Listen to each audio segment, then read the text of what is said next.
to Cloud Interview Questions, an initiative by Cloudvati. So we have seen the cloud storage option in the previous question, right? We saw Azure Blob Storage and we saw AWS S3 Simple Storage Service, right? They allow unlimited storage for a very minimal cost, right? And we also saw that many of the streaming services actually utilize this cloud storage as their backend, right? So now, let's assume a streaming service which is actually having cloud storage as the backend, right? An end user like me is actually subscribing to that service for 1 month, right? Which means the moment I subscribe, I'll have access to their objects or files for the next 30 days. What happens at the end of 30 days? I'll not have access, right? My access would be revoked.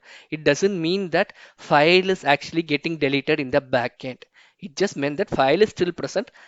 I, as the end user, will no longer have access to those files, right? And this is done with the help of a concept called pre-signed URL. In AWS, it is called pre-signed URL, or in Azure, it is called shared access signature, right? So for blob storage, we will be generating a shared access signature URL, and for AWS, we will be creating a pre-signed URL. So the same use case. So a pre-signed URL or a SaaS URL is a URL that can provide users a temporary time-bound access. Right? It will provide a temporary or time-bound access to a specific object. Like there may be like multiple subscription packages available. So you are picking a subscription package, right? So which will give access to specific objects, right? So the temporary access will be provided to those specific objects in S3 buckets or in blob storage, right?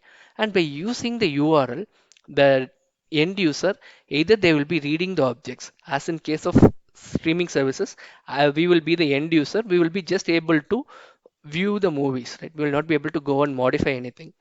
And in some cases, especially in Azure, you can actually give a temporary access to a contractor, right? So that they will also work on building the data, right? So you can, the access can be for either reading the object or it can be for writing the object as well.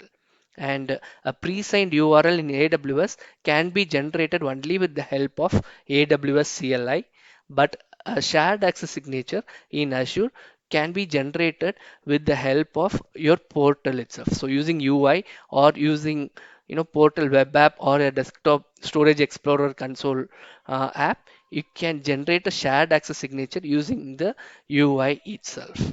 Right. So this is the example and use case of your pre-signed URLs. Thank you and see you tomorrow.